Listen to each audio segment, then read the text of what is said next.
ನೀವು ಇನ್ನೂ ನಿಮ್ಮ ಚಾನೆಲ್ನ ಮಾನಿಟೈಸೇಷನ್ ಮಾಡಿಲ್ವಾ? ಹಾಗೆ ನಿಮ್ಮ ಚಾನಲಲ್ಲಿ ಇನ್ನೂ 1,000 ಸಬ್ಸ್ಕ್ರೈಬರ್ಸ್ ಕಂಪ್ಲೀಟ್ ಆಗಿಲ್ವಾ? ಅಥವಾ ನಿಮ್ಮ ಚಾನಲಲ್ಲಿ ಇನ್ನೂ 4,000 ವಾಚ್ ಅವರ್ಸ್ ಕಂಪ್ಲೀಟ್ ಆಗಿಲ್ವಾ? ಸೊ ಇವತ್ತೇ ಒಂದೇ ದಿನದಲ್ಲಿ ನಿಮ್ಮ ಚಾನಲ್ನ ನೀವು ಮಾನಿಟೈಸ್ ಮಾಡಬಹುದು. ಹಾಗೆ 4,000 ವಾಚ್ ಅವರ್ಸ್ ಅನ್ನ ಕಂಪ್ಲೀಟ್ ಮಾಡಬಹುದು. ಹಾಗೆ 1,000 ಸಬ್ಸ್ಕ್ರೈಬರ್ಸ್ ಅನ್ನ ಕೂಡ ಕಂಪ್ಲೀಟ್ ಮಾಡಬಹುದು. ಜಸ್ಟ್ ಈ ಸುದ್ದಿನ ಕೇಳಿ ಎಲ್ಲರಿಗೂ ಖುಷಿ ಆಯ್ತು ಅಂತ ಅನ್ಸುತ್ತೆ. ಯಾಕಂತಂದ್ರೆ ಎಲ್ಲರೂ ಬರೋ ಕೂಡ ಎಲ್ಲರೂ ಯೂಟ್ಯೂಬ್ ಅಲ್ಲಿ ಬರೋದು ಕೂಡ ನಮ್ಮ ಚಾನಲ್ ಮಾನಿಟೈಸ್ ಆಗಲಿ ಅನ್ನೋ ಒಂದು ಕಾರಣಕ್ಕಾಗಿ. ಸೊ ಅದು ಇಷ್ಟು ಬೇಗ ಆಯ್ತು ಅಂತಂದ್ರೆ ಎಲ್ಲರಿಗೂ ಕೂಡ ತುಂಬಾನೇ ಖುಷಿ ಆಗುತ್ತೆ. ಸೊ ಇದರ ಬಗ್ಗೆ ಇವತ್ತಿನ ವಿಡಿಯೋದಲ್ಲಿ ನಿಮಗೆ ಮಾಹಿತಿನ ಕೊಡ್ತಾ ಇದ್ದೀನಿ. ಸೊ ವಿಡಿಯೋನ ನೀವು ಸ್ಟಾರ್ಟಿಂಗ್ ಹಿಡಿದು ಎಂಡ್ವರೆಗೆ ಸ್ಕಿಪ್ ಮಾಡಿದ ವಿಡಿಯೋ ನೋಡಿ. ಯಾಕಂತಂದ್ರೆ ಇದರಲ್ಲಿ ಒಂದು ಇಂಪಾರ್ಟೆಂಟ್ ಮಾಹಿತಿನ ನಿಮ್ಗೆ ಹೇಳ್ತಾ ಇದ್ದೀನಿ. ಸೊ ಇದರಿಂದ ನೀವು ನಿಮ್ಮ ಚಾನಲ್ನ ಬೇಗ ಗ್ರೋ ಮಾಡ್ಕೋಬಹುದು. ಸೊ ಅದೇನಂತ ಹೇಳ್ಕೊಡ್ತೀನಿ. ಸೊ ವಿಡಿಯೋನ ಕಂಪ್ಲೀಟ್ ಆಗಿ ನೋಡಿ. ಹಾಯ್ ಹಲೋ ನಮಸ್ಕಾರ, ನೀವು ನೋಡ್ತಾ ಇದ್ದೀರಾ tech by Ram YouTube channel. ನಾನು ರಾಮಚಂದ್ರ. ಎಲ್ಲರೂ ಹೇಗಿದ್ದೀರಾ? ಎಲ್ಲರೂ ಚೆನ್ನಾಗಿದ್ದೀರಾ ಅಂತ ಅನ್ಕೊಂಡು ವಿಡಿಯೋನ ಶುರು ಮಾಡೋಣ. ಹಾಗೆ ಎಲ್ಲ ನನ್ನ ಚಾನಲ್ನ ಫಸ್ಟ್ ಟೈಮ್ ನೋಡ್ತಾ ಇದ್ರು, ಎಲ್ಲ ನನ್ನ ಚಾನಲ್ನ ಸಬ್ಸ್ಕ್ರೈಬ್ ಮಾಡ್ಕೊಂಡು ನೋಡ್ತಾ ಇದ್ರು, ಪ್ಲೀಸ್ ಚಾನಲ್ನ ಸಬ್ಸ್ಕ್ರೈಬ್ ಮಾಡ್ಕೊಳ್ಳಿ. ಪಕ್ಕದಲ್ಲಿ ಕಾಣುವಂಥ ಬೆಲ್ ಐಕನ್ನ ಒತ್ತಿ. ಹಾಗೆ ಈ ವಿಡಿಯೋ ಇಷ್ಟ ಅಂದರೆ ಒಂದು ಲೈಕ್ ಅನ್ನು ಮಾಡಿ ಅಂತ ಹೇಳ್ತಾ ವಿಡಿಯೋನ ಶುರು ಮಾಡೋಣ. ಪ್ಲಸ್ ಏನಪ್ಪಾ ಅಂತಂದ್ರೆ ಕೇವಲ ನೀವು 49 ರೂಪಾಯಿಗಳಲ್ಲಿ ನಿಮ್ಮ ಒಂದು ಚಾನೆಲ್ನ ಮಾನಿಟೈಸ್ ಮಾಡಬಹುದು. ನೀವು 4,000 ವಾಚ್ ಅವರ್ಸ್ನ ಕೂಡ ಕಂಪ್ಲೀಟ್ ಮಾಡ್ಕೋಬಹುದು, 1,000 ಸಬ್ಸ್ಕ್ರೈಬರ್ಸ್ನ ಕೂಡ ಕಂಪ್ಲೀಟ್ ಮಾಡ್ಕೋಬಹುದು. ಎಸ್, ಇದನ್ನ ಕೇಳಿ ನಿಮಗೂ ಕೂಡ ಖುಷಿ ಆಗಿರ್ಬೇಕಲ್ವಾ? ಸೊ ಇದೇ ರೀತಿ ನೀವು ಒಂದು ತಪ್ಪುಗಳನ್ನ ಮಾಡ್ತೀರಾ. ಏನಂತಂದ್ರೆ ಈ ರೀತಿ ನೀವು ವಿಡಿಯೋಗಳನ್ನ ನೋಡ್ತೀರಾ ಅಥವಾ ಈ ರೀತಿ ಒಂದು ನ್ಯೂಸ್ ಅನ್ನ ಕೇಳ್ತೀರಾ, ನೀವು ನಿಮ್ಮ ಚಾನಲ್ ಮಾನಿಟೈಸೇಷನ್ ಆಗಲಿ ಅನ್ನೋ ಒಂದು ಖುಷಿಯಲ್ಲಿ ಏನು ಮಾಡ್ತೀರಾ ಅಂತಂದ್ರೆ ದುಡ್ಡನ್ನು ಕೊಟ್ಬಿಟ್ಟು ವಾಚ್ ಅವರ್ಸ್ನ ಖರೀದಿ ಮಾಡೋದು ಮತ್ತೆ ಸಬ್ಸ್ಕ್ರೈಬರ್ಸ್ನ ಖರೀದಿ ಮಾಡೋದು ಮಾಡ್ತೀರಾ. ಇದಕ್ಕೆ ಏನಂತಾರೆ ಅಂತಂದ್ರೆ ಪೇಡ್ ಸಬ್ಸ್ಕ್ರಿಪ್ಷನ್ ಅಥವಾ ಪೇಡ್ ವಾಚ್ ಅವರ್ಸ್ ಅಂತ ಅಂತಾರೆ. ಸೊ ನೀವು ದುಡ್ಡು ಕೊಟ್ಟು ನಿಮ್ಮ ಒಂದು ವಾಚ್ ಅವರ್ಸ್ನ ಖರೀದಿ ಮಾಡೋದಾಗಿರ್ಬೋದು ಅಥವಾ ನಿಮ್ಮ ಸಬ್ಸ್ಕ್ರೈಬರ್ಸ್ನ ಖರೀದಿ ಮಾಡೋದಾಗಿರ್ಬೋದು ನೀವು ಮಾಡ್ಕೋತೀರಾ. ಇದರಿಂದ ನಿಮ್ಮ ಒಂದು ಕ್ಯಾಟಗರಿ ಅಂತಂದ್ರೆ ಯೂಟ್ಯೂಬ್ನ ರೂಲ್ಸ್ ಏನಿದೆ, 4,000 ವಾಚ್ ಅವರ್ಸ್ ಕಂಪ್ಲೀಟ್ ಆಗಬೇಕು, 1,000 ಸಬ್ಸ್ಕ್ರೈಬರ್ಸ್ ಆಗಬೇಕು, ಆಮೇಲೆ ನೀವು ಮಾನಿಟೈಸ್ ಮಾಡ್ಬೋದು ಅಂತ. ಸೊ ಇದಕ್ಕೇನಾದರೂ ತೊಂದರೆ ಆಗಲ್ಲ, ಇದು ಕೂಡ ಕಂಪ್ಲೀಟ್ ಆಗುತ್ತೆ. ನೀವು ನಿಮ್ಮ ಚಾನಲ್ ಕೂಡ ಮಾನಿಟೈಸ್ ಮಾಡ್ಕೋತೀರಾ, ನಿಮ್ಮ ಚಾನಲ್ ಕೂಡ ಮಾನಿಟೈಸೇಷನ್ ಆಗ್ಬೋದು. ಸೊ ಮಾನಿಟೈಸೇಷನ್ ಆದ ತಕ್ಷಣ ಏನಾಗುತ್ತೆ ಅಂತಂದರೆ ಅಲ್ಲಿ ನಿಮ್ಮ ಒಂದು ರಿಯಲ್ ನೀವೇನು ಮಾಡ್ಕೊಂಡು ಬಂದಿರ್ತಾರಲ್ಲ, ದುಡ್ಡು ಕೊಟ್ಟು ಪ್ರಮೋಷನ್ ಕೊಟ್ಟು ಈ ಒಂದು ಸಬ್ಸ್ಕ್ರೈಬರ್ಸ್ನ ಖರೀದಿ ಮಾಡೋದಾಗಿರ್ಬೋದು, ವಾಚ್ ಅವರ್ಸ್ನ ಖರೀದಿ ಮಾಡೋದು ಮಾಡ್ಕೊಂಡು ಬಂದಿರ್ತಾರಲ್ಲ, ಇಲ್ಲಿ ನಿಮಗೆ ಹೊಡೆತ ಬೀಳುತ್ತೆ. ಸೊ ಯಾಕೆ ಅಂತಂದರೆ ನಿಮ್ಮ ಒಂದು ಚಾನಲಲ್ಲಿ 4,000 ವಾಚ್ ಅವರ್ಸ್ ಕಂಪ್ಲೀಟ್ ಆಗುತ್ತೆ, 1,000 ಸಬ್ಸ್ಕ್ರೈಬ್ ಕೂಡ ಬರ್ತಾರೆ. ಆದರೆ ಇದರಿಂದ ಏನಾಗುತ್ತೆ, ನೀವು ಅರ್ನನ್ನು ಮಾಡೋಕ್ಕಾಗಲ್ಲ. ಸೊ ಯಾಕೆ ಅರ್ನನ್ನು ಮಾಡೋಕ್ಕಾಗಲ್ಲ ಅಂತಂದರೆ ಅವ್ರು ಯಾರು ಜೆನ್ಯೂನ್ ಆಗಿರುವಂಥ ಸಬ್ಸ್ಕ್ರೈಬರ್ಸ್ ಆಗಿರಲ್ಲ, ಮತ್ತು ನಿಮಗೆ ಜೆನ್ಯೂನ್ ಆಗಿ ವಾಚ್ ಅವರ್ಸ್ ಕೂಡ ಬಂದಿರಲ್ಲ.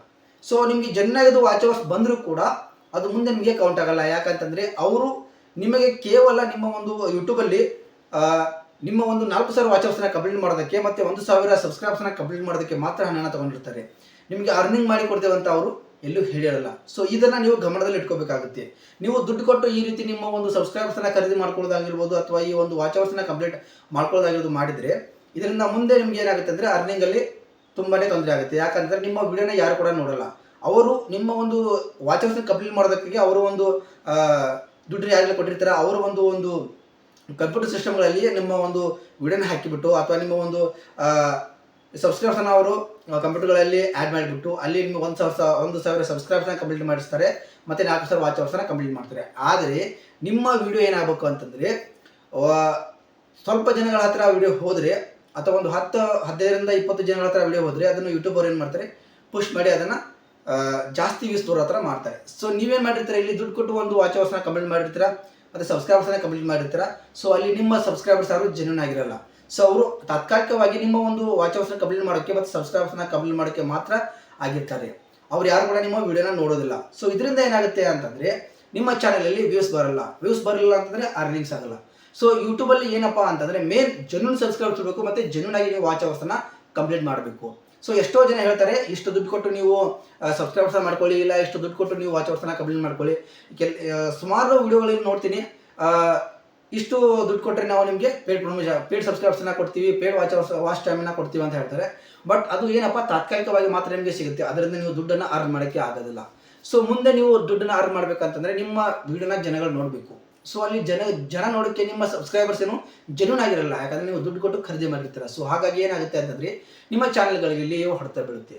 ಸೊ ಏನೇ ಆದರೂ ಎಷ್ಟೇ ಕಷ್ಟ ಆದರೂ ಕೂಡ ನೀವೇನು ಮಾಡಬೇಕಪ್ಪ ಅಂತಂದರೆ ಜೆನ್ಯೂನ್ ಆಗಿರುವಂಥ ವಾಚ್ ಅವರ್ಸ್ನ ಕಂಪ್ಲೀಟ್ ಮಾಡ್ಕೊಳ್ಳಿ ಅಥವಾ ಜೆನ್ಯೂನ್ ಆಗಿರುವಂಥ ಸಬ್ಸ್ಕ್ರೈಬ್ನ ನೀವು ಪಡೆದುಕೊಳ್ಳಿ. ಸೊ ಯಾಕಂತಂದರೆ ಇಲ್ಲಾಂದರೆ ನೀವು ಲೈವ್ ವಿಡಿಯೋನ ಮಾಡಿ, ಲೈವ್ ವಿಡಿಯೋ ಮಾಡಿದರೆ ಕೂಡ ನಿಮಗೆ ವಾಚ್ ಅವರ್ಸ್ ಬರುತ್ತೆ. ಸೊ ಒಂದು ಅರ್ಧ ಗಂಟೆ ಇರ್ಬೋದು ಅಥವಾ ಒಂದು ಅವರ್ ಆಗಿರ್ಬೋದು, ಈ ರೀತಿ ನೀವು ಲೈವ್ ವಿಡಿಯೋನ ಮಾಡಿ ಅದನ್ನು ಕೂಡ ನಿಮಗೆ ವಾಚ್ ಅವರ್ಸ್ ಆಗುತ್ತೆ. ಸೊ ನೀವು ಒಳ್ಳೆ ಕಂಟೆಂಟ್ನ ಮಾಡಿ ಹಾಕಿ ನಿಮಗೆ ವಾಚ್ ಅವರ್ಸ್ ಎಲ್ಲ ವ್ಯೂಸ್ ಬರುತ್ತೆ. ಸೊ ಸಬ್ಸ್ಕ್ರೈಬರ್ಸ್ ಕೂಡ ಬರ್ತಾರೆ. ಸಬ್ಸ್ಕ್ರೈಬರ್ಸ್ ಬೇಕಾಗಿರುವಂಥ ವಿಡಿಯೋಗಳನ್ನ ನೀವು ಮಾಡಿ ಹಾಕಿದರೆ 100% ನಿಮ್ಮ ವಿಡಿಯೋಗಳಿಗೆ ಅವರು ಸಬ್ಸ್ಕ್ರೈಬರ್ಸ್ ಆಗ್ತಾರೆ ಮತ್ತು ವಾಚ್ ಅವರ್ಸ್ ಕೂಡ ನಿಮಗೆ ಕಂಪ್ಲೀಟ್ ಆಗುತ್ತೆ. ಅದನ್ನು ಬಿಟ್ಟು ಈ ದುಡ್ಡು ಕೊಟ್ಟು ನೀವು ಸಬ್ಸ್ಕ್ರೈಬರ್ಸ್ ಮತ್ತು ವಾಚ್ ಅವರ್ಸನ್ನು ಖರೀದಿ ಮಾಡ್ಕೊಡೋದ್ರಿಂದ ನಿಮ್ಮ ಚಾನೆಲ್ ಮಾನಿಟೈಸ್ ಆಗ್ಬೋದು, ಆಗದೇ ಇರ್ಬೋದು, ಆದರೂ ಕೂಡ ನಿಮ್ಮ ಚಾನಲಲ್ಲಿ ಅರ್ನಿಂಗ್ ಆಗೋದಿಲ್ಲ. ಯಾಕಂದರೆ ನಿಮ್ಮ ಒಂದು ಚಾನಲ್ ಎಲ್ಲೂ ಕೂಡ ಪಬ್ಲಿಕ್ಕೇ ಇರಲ್ಲ. ಸೊ ಅವು ಕಂಪ್ಯೂಟರಲ್ಲಿ ಮಾಡಿರುವಂಥ ಸಬ್ಸ್ಕ್ರೈಬರ್ಸ್ ಆಗಿರ್ತಾರೆ ಅಥವಾ ಕಂಪ್ಯೂಟರಲ್ಲಿ ಅವರು ಸೆಟ್ ಮಾಡಿರುವಂಥ ವಿಡಿಯೋಗಳಿಂದ ನಿಮ್ಮ ಚಾನಲ್ನ ವಾಚ್ ಅವರ್ಸ್ ಕಂಪ್ಲೀಟ್ ಆಗಿರುತ್ತೆ. ಸೊ ಹೀಗಿರುವಾಗ ನಿಮಗೆ ಮುಂದೆ ಎಲ್ಲಿಂದ ವ್ಯೂಸ್ ಬರ್ಬೇಕು ಹೇಳಿ? ವ್ಯೂಸ್ ಕೂಡ ನಿಮಗೆ ಬರೋದಿಲ್ಲ. ಸೊ ಇದರಿಂದ ಏನಾಗುತ್ತೆ ಅಂದರೆ ತುಂಬ ತೊಂದರೆ ಆಗುತ್ತೆ. ಯಾಕಂತಂದರೆ ಪ್ರತಿಯೊಬ್ಬ ಯೂಟ್ಯೂಬರು ಕಷ್ಟಪಡೋದು ನಾವು ಮುಂದೆ ಒಂದು ಅರ್ನಿಂಗ್ನ ಮಾಡಬೇಕು, ಯೂಟ್ಯೂಬಲ್ಲಿ ನಾವು ದುಡ್ಡನ್ನು ಗಳಿಸಬೇಕು, ಇಲ್ಲ ಯೂಟ್ಯೂಬಲ್ಲಿ ನಾವು ಒಂದು ಹೆಸರನ್ನ ಮಾಡಬೇಕಂತಂದ್ರೆ ನೀವು ಕಷ್ಟಪಟ್ಟು ವಿಡಿಯೋವನ್ನು ಮಾಡಿದಾಗ ಜನ ನಿಮ್ಮನ್ನು ಗುರುತಿಸ್ತಾರೆ. ಸೊ ಇವಾಗ ಈ ಒಂದು ವಿಡಿಯೋ ಮಾಡ್ತಿದ್ದೀನಿ, ನಾನು ಕೂಡ ವಿಡಿಯೋ ಮಾಡ್ತೇನೆ, ನಾನು ಕೂಡ ವ್ಯೂಸ್ ಜಾಸ್ತಿ ಬರ್ತಾ ಇಲ್ಲ. ಆದರೆ ಮುಂದೆ ಒಂದು ದಿನ ನನ್ನ ಎಲ್ಲ ವಿಡಿಯೋಗಳಿಗೂ ವ್ಯೂಸ್ ಖಂಡಿತ ಬಂದೇ ಬರುತ್ತೆ ಅಂತ ನಾನು ಅನ್ಕೋತೀನಿ. ನಾನು ಉದಾಹರಣೆಗೆ ಹೇಳ್ತೀನಿ, ನಾನು ಹಿಂದೆ ಮಾಡಿದಂಥ ವಿಡಿಯೋಗಳಲ್ಲಿ ವ್ಯೂಸೇ ಬಂದಿರಲಿಲ್ಲ. 2-3 ದಿನ ಆದರೂ ಕೂಡ ವ್ಯೂಸ್ ಬಂದಿರಲಿಲ್ಲ. ಆದರೆ ಇವಾಗ ಅದು ಒಂದು 30K ವ್ಯೂಸ್ ಹೋಗ್ತಾ ಇದೆ, ಇನ್ನೊಂದು 4K ವ್ಯೂಸ್ ಇದೆ, 2K 5K ಈ ರೀತಿ ವ್ಯೂಸ್ಗಳು ಕಂಟಿನ್ಯೂ ಆಗಿ ನಾನು ಮೊದಲು ಹಾಕಿದಂಥ ವಿಡಿಯೋಗಳಿಗೆ ಬರ್ತಾ ಇದೆ. ಸೊ ಹಾಗಾಗಿ ನನ್ನ ಕಾನ್ಫಿಡೆನ್ಸ್ನ ನಾನು ಎಲ್ಲೂ ಕೂಡ ಕಳೆದುಕೊಳ್ಳೋದಿಲ್ಲ. ಸೊ ಹಾಗೆ ನೀವು ಕಳೆದುಕೊಳ್ಳಬೇಡಿ. ಮತ್ತು ಇನ್ನೊಂದು ಹೇಳ್ತೀನಪ್ಪ ಅಂತಂದರೆ, ಪೇಡಾಗಿ ನೀವು ಸಬ್ಸ್ಕ್ರೈಬರ್ಸನ್ನು ಖರೀದಿ ಮಾಡೋದಾಗಿರ್ಬೋದು, ಪೇಡಾಗಿ ವಾಚ್ ಅವರ್ಸನ್ನು ಖರೀದಿ ಮಾಡೋದಾಗಿರ್ಬೋದು, ದಯವಿಟ್ಟು ಯಾರು ಕೂಡ ಮಾಡೋಕ್ಕೆ ಹೋಗ್ಬೇಡಿ. ಇದರಿಂದ ನಿಮ್ಮ ಚಾನಲ್ಗೆ ಹೊಡೆತ ಬೀಳುತ್ತೆ. ಮತ್ತು ನಿಮ್ಮ ಚಾನಲಲ್ಲಿ ಏನಾಗುತ್ತೆ ಅಂತಂದರೆ ವ್ಯೂಸೇ ಬರಲ್ಲ. ಆಮೇಲೆ ನೀವು ಒಂದು ಅರ್ನಿಂಗ್ ಮಾಡೋಕ್ಕೆ ಸ್ಟಾರ್ಟ್ ಮಾಡಿದಾಗ ವ್ಯೂಸ್ ಬರಲಿಲ್ಲ ಅಂತಂದರೆ ಮೇನ್ ಆಗಿ ನಿಮ್ಮ ಅರ್ನಿಂಗ್ಸ್ ಆಗೋದಿಲ್ಲ. ಸೊ ವ್ಯೂಸ್ ಮೇಲೆ ಮತ್ತು ಆ್ಯಡ್ಸ್ ಮೇಲೆ ಏನಾಗುತ್ತೆ ಅಂತಂದರೆ ನಿಮ್ಮ ಒಂದು ಅರ್ನಿಂಗ್ನ ನೀವು ಮಾಡಬೇಕಾಗುತ್ತೆ. ಸೊ ಇದೇ ಒಂದು ನೀವು ಜೆನ್ಯೂನ್ ಆಗಿ ಮಾಡಲಿಲ್ಲ ಅಂತಂದರೆ ನಿಮಗೆ ಮುಂದೆ ಯಾವ ರೀತಿ ವ್ಯೂಸ್ ಬರುತ್ತೆ ಅಂದರೆ ನೀವೇ ವಿಚಾರ ಮಾಡಿ, ಸ್ವಲ್ಪ ಯೋಚನೆ ಮಾಡಿ. ಎಲ್ಲ ಹೊಸ ಯೂಟ್ಯೂಬರ್ಸ್ ಏನಪ್ಪ ಅಂದರೆ, ನಾನು ಇವಾಗ ಯಾಕೆ ಈ ರೀತಿ ಹೇಳ್ತಿದ್ದೇನೆ ಅಂತಂದರೆ, ನನ್ನ ಒಂದು ಸ್ನೇಹಿತರು, ನನ್ನ ಅಕ್ಕ ಕೂಡ ಇದ್ದಾರೆ, ಅವರು ಕೂಡ ಏನು ಮಾಡಿದ್ದಾರೆ ಅಂತಂದರೆ ಈಗ ಪೇಡ್ ಆಗಿ ಸಬ್ಸ್ಕ್ರೈಬ್ಸನ್ನು ಖರೀದಿ ಮಾಡಿದ್ದಾರೆ. ಸೊ ಮುಂದೆ ಅವರ ಚಾನಲ್ ಮಾನಿಟೈಸೇಷನ್ ಆಗೋದಿಲ್ಲ. ಸೊ ಮಾನಿಟೈಸೇಷನ್ ಆದರೂ ಕೂಡ ಅವರಿಗೆ ದುಡ್ಡು ಬರೋದಿಲ್ಲ. ಯಾಕಂತಂದರೆ ಅವ್ರು ಯಾರು ಜೆನ್ಯೂನ್ ಆಗಿರುವಂಥ ಸಬ್ಸ್ಕ್ರೈಬರ್ಸ್ ಅಲ್ಲ, ಅವ್ರನ್ನ ಖರೀದಿ ಮಾಡಿದ್ದಾರೆ. ಅಂತಂದರೆ ಅದು ಕಂಪ್ಯೂಟರಲ್ಲಿರುವಂಥ ಐಡಿಗಳಿಂದ, ನಿಮ್ಮ ಜಿಮೇಲ್ ಐಡಿಗಳಿಂದ ಆಗಿರುವಂಥ ಸಬ್ಸ್ಕ್ರೈಬರ್ಸ್. ಸೊ ಅವರು ಕೇವಲ ನಿಮ್ಮ ಒಂದು ಯೂಟ್ಯೂಬ್ನ ರೂಲ್ಸನ್ನು ಫಾಲೋ ಮಾಡಿಸ್ಬಿಡ್ತಾರೆ. ಯಾಕಂದರೆ ಅವರು 4,000 ವಾಚ್ ಅವರ್ ಬೇಕಂದಿರ್ತಾರೆ, ಯೂಟ್ಯೂಬರು 1,000 ಸಬ್ಸ್ಕ್ರೈಬರ್ಸ್ ಬೇಕಂದಿರ್ತಾರೆ. ಸೊ ಅಲ್ಲಿ ಅದಷ್ಟು ಕಂಪ್ಲೀಟ್ ಆಗುತ್ತೆ ಹೊರತು ಅದರಿಂದ ಯಾವುದೇ ರೀತಿಯಾದ ಹಣ ನಿಮಗೆ ಸಿಗೋದಿಲ್ಲ, ಅಂತಂದರೆ ಅರ್ನಿಂಗ್ ಆಗೋದಿಲ್ಲ ಅಂತ ಹೇಳಕ್ಕೆ ಇಷ್ಟಪಡ್ತೀನಿ. ಸೊ ದಯವಿಟ್ಟು ಯಾರು ಈ ಒಂದು ತಪ್ಪನ್ನು ಮಾಡೋಕ್ಕೆ ಹೋಗ್ಬಿಡಿ. ಈ ವಿಡಿಯೋದಲ್ಲಿ ನಿಮಗೆ ಏನಾದರೂ ತಪ್ಪು ಅನಿಸಿದ್ರೆ ಅಥವಾ ನಾನು ಏನಾದರೂ ತಪ್ಪು ಹೇಳಿದರೆ ದಯವಿಟ್ಟು ಕ್ಷಮೆ ಇರಲಿ. ದಯವಿಟ್ಟು ಯಾರು ಕೂಡ ಈ ರೀತಿ ವಿಡಿಯೋನ ಅಂದರೆ ಈ ರೀತಿ ಪೇಡ್ ಆಗಿರುವಂಥ ಸಬ್ಸ್ಕ್ರೈಬರ್ಸ್ನ ಮತ್ತು ವಾಚ್ ಅವರ್ಸ್ನ ತೊಗೋಬೇಡ ಅಂತ ಹೇಳಕ್ಕೆ ಇಷ್ಟಪಡ್ತೀನಿ. ಯಾಕಂದರೆ ಇದರಿಂದ ನಿಮಗೆ ತೊಂದರೆ ಆಗುತ್ತೆ. ಸೊ ಯಾರು ಕೂಡ ಹಣನ ವೇಸ್ಟ್ ಮಾಡ್ಕೋಬೇಡಿ. ಜೆನ್ಯೂನ್ ಆಗಿ ನೀವು ಒಂದು ವಿಡಿಯೋನ ಮಾಡಿ, ಕಂಟೆಂಟ್ನ ಮಾಡಿ, ಜನರು ನಿಮ್ಮ ವಿಡಿಯೋ ನೋಡ್ತಾರೆ ಮತ್ತು ನಿಮಗೆ ಪ್ರೋತ್ಸಾಹ ಕೂಡ ಮಾಡ್ತಾರೆ. ಒಳ್ಳೆ ಕಂಟೆಂಟ್ನ ಮಾಡಿ ಹಾಕಿ, ಇಂದಲ್ಲ ನಾಳೆ ನಿಮ್ಮ ವಿಡಿಯೋ ಕೂಡ ವೈರಲ್ ಆಗುತ್ತೆ ಅಂತ ಹೇಳಕ್ಕೆ ಇಷ್ಟಪಡ್ತೀನಿ. ಇದಾಗಿತ್ತು ನನ್ನ ವಿಡಿಯೋ. ಈ ವಿಡಿಯೋ ನಿಮಗೆ ಸ್ವಲ್ಪ ಆದರೂ ಇಷ್ಟ ಆಗಿದೆ, ಸ್ವಲ್ಪ ಆದರೂ ಯೂಸ್ ಆಗಿದೆ ಅಂತ ಅನ್ಕೋತೀನಿ.